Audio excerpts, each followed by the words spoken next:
Aston Martin joined the grid in 2021, taking over the previous Racing Point team with the intention of winning a World Championship within the very near future.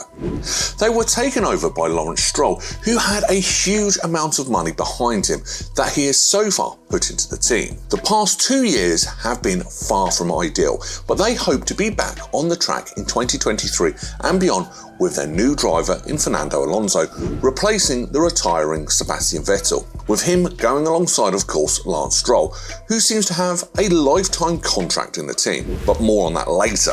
In today's video, we are going to touch upon how Aston Martin has done so far in Formula 1, but also what their ambition is in trying to be a championship contender very soon. Let's get right into it.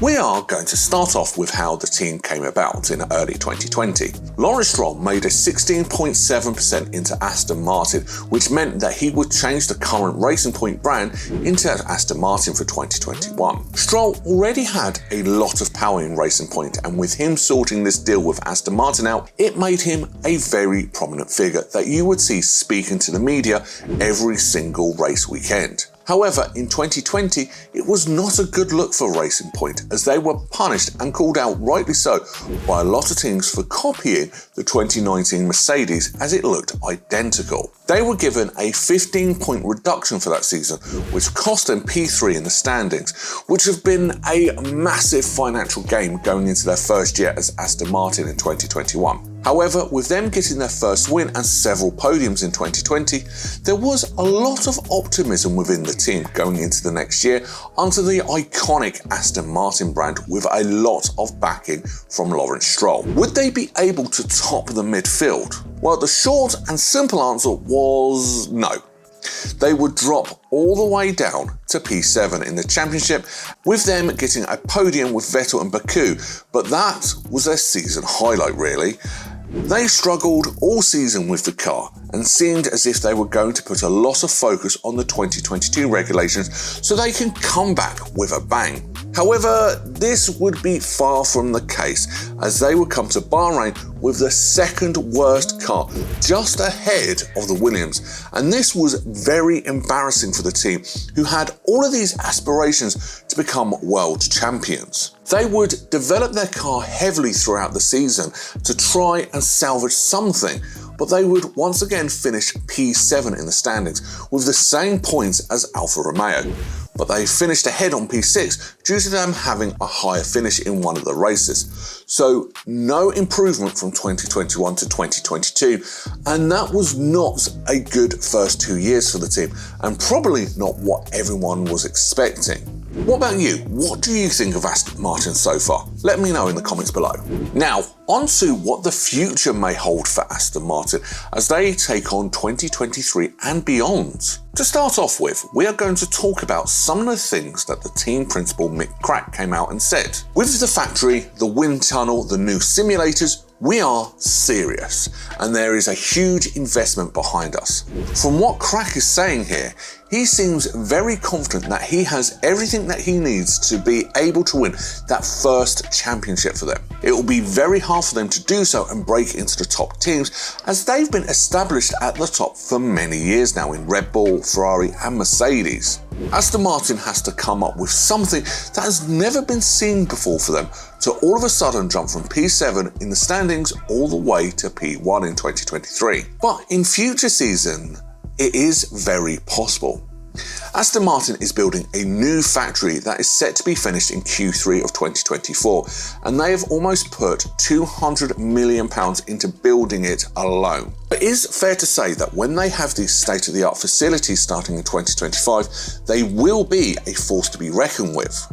The aim for the team now is to try and break into the top of the midfield and fight with McLaren and Alpine for the best of the rest positions a lot more consistently. Crack seems very happy with what he has now and is clearly looking to the new few years after 2025, when it will be possible title challengers. Will these brand new facilities help Aston Martin be at the top come 2025 and beyond? Or will it not help them at all, as the top teams know how to win and it will be hard to break into the big three? Let us know in the comments below. On to the new driver. Fernando Alonso, who will join the team in 2023 on a multi-year deal, and this is what Mike Crack has to say on the two-time world champion joining the team. That is why Alonso signed with us so quickly, so much that we didn't need to convince him. He already knew. He has the contacts in different places. From this, we can gather that maybe Alonso knows things that we don't know, and that Aston Martin may have found innovation and holes in the regulations, just like Brawn did with the double diffuser in 2009.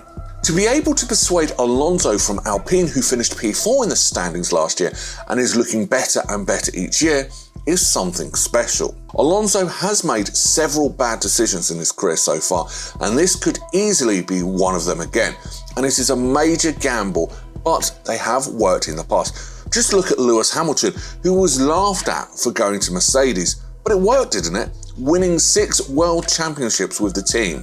Not bad, right? Alonso is a top driver who, yes, may be old and coming towards the end of his career, but he brings experience and talent to the team and can help the development of the car going forward. He will be partnering with Lawerence Stroll, who seems to have a lifetime contract with the team due to his father owning the team. But if these ambitions of winning a championship in the coming years are true, and Aston Martin manages to keep Alonso on, they may have to part ways with Stroll down the line. Don't get it wrong, Stroll is a top driver, but if Aston Martin has a championship challenging car, they could easily get someone better into that team to replace Stroll down the line. Alonso and Stroll will be a very interesting lineup for sure, but maybe Lance can learn a lot from Alonso, as he did with Vettel for the 2 years that they were teammates. But if Aston Martin is a championship contender and Alonso believed the project very early, it will be a very smart move, or it could look very silly if Alpine go on win the championship in a few years' time.